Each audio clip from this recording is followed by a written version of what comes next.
The U.S. banned new foreign-made drones and components. The pirate group Anna's Archive said it scraped Spotify in its entirety. And a New York Times investigation found that Uber allows violent felons to drive on its platform. It's Tuesday, December 23rd, and here's a quick look at tech in the news this morning from Engadget.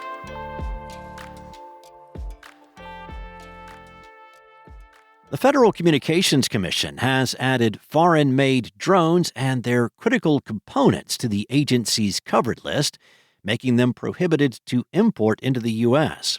In a public notice published by the FCC, it said several national security agencies have determined that unmanned aircraft systems, or UASs, and their critical components produced in foreign countries pose an unacceptable risk to the national security of the United States. In the statement, the FCC said the UAS and UAS critical components must be produced in the United States. UAS are inherently dual use. They are both commercial platforms and potentially military or paramilitary sensors and weapons. UAS and UAS critical components, including data transmission devices, communications systems, flight controllers, ground control stations, controllers, navigation systems, batteries, smart batteries, and motors produced in a foreign country, could enable persistent surveillance, data exfiltration, and destructive operations over U.S. territory, including over World Cup and Olympic venues and other mass gathering events.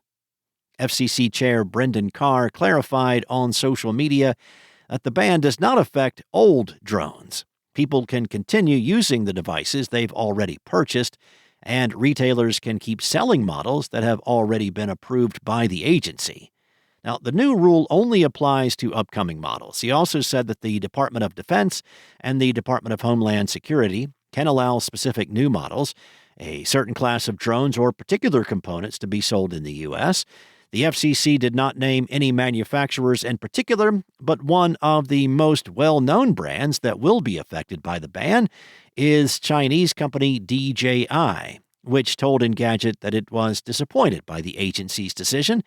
DJI has long been in the U.S. government's crosshairs and has been trying to prove that its products are not a national security threat. The company said, DJI products are among the safest and most secure on the market, supported by years of reviews conducted by U.S. government agencies and independent third parties. Concerns about DJI's data security have not been grounded in evidence and instead reflect protectionism contrary to the principles of an open market. Anna's Archive, the open-source search engine for shadow libraries, says it scraped Spotify's entire library of music. The group acquired metadata for around 256 million tracks with 86 million actual songs and is just under 300 terabytes in total size. The group wrote in a blog post, "We discovered a way to scrape Spotify at scale. We saw a role for us here to build a music archive primarily aimed at preservation." Now, the pirated treasure trove of music represents over 15 million artists with over 58 million albums. The group intends to make all files available for download for anyone with the available disk space.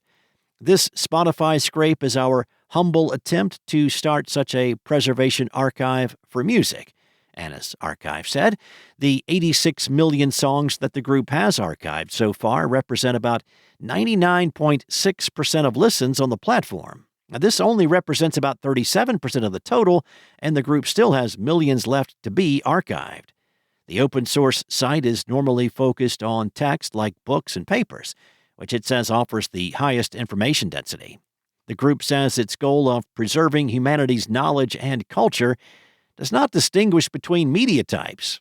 Of course, none of this is exactly legal, and the sharing or downloading of all these files is flagrantly in violation of intellectual property protection laws.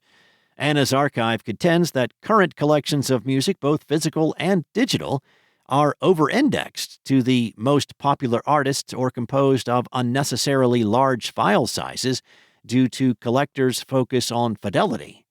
The group says that what it has amassed is by far the largest music metadata database publicly available.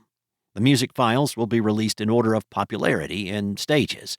Now, a Spotify spokesperson told Engadget, Spotify has identified and disabled the nefarious user accounts that engaged in unlawful scraping.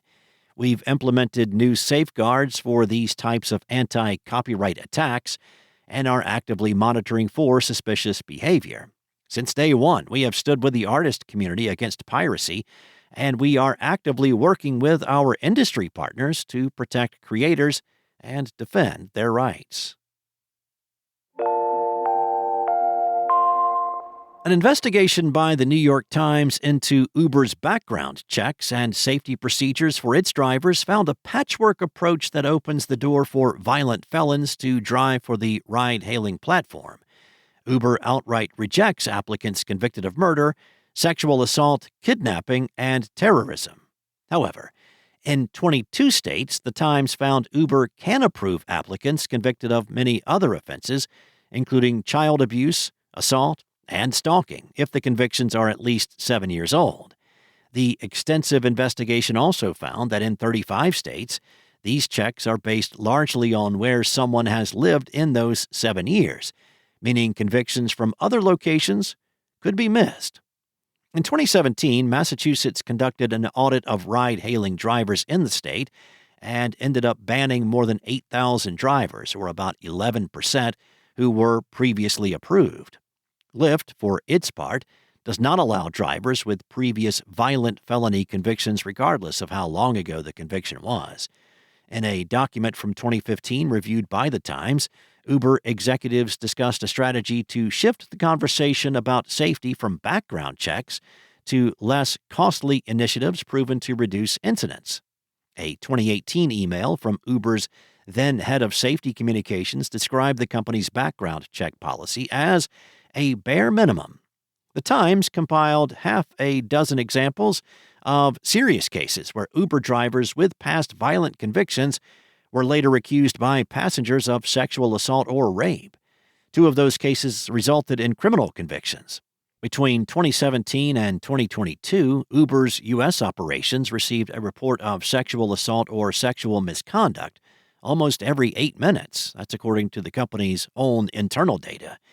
Uber said 75% of these reports were for less serious incidents, such as flirting or making comments about a rider's appearance, and claimed that 99.9% of its rides take place without incident. Thanks for listening. There's more to these stories and more tech news at Engadget.com. This episode featured journalism from Mariella Moon and Andre Revilla, and it was voiced and produced from the sound studios of Spoken Layer. Enjoy your holiday. I'll be back next Monday with more tech news from Engadget.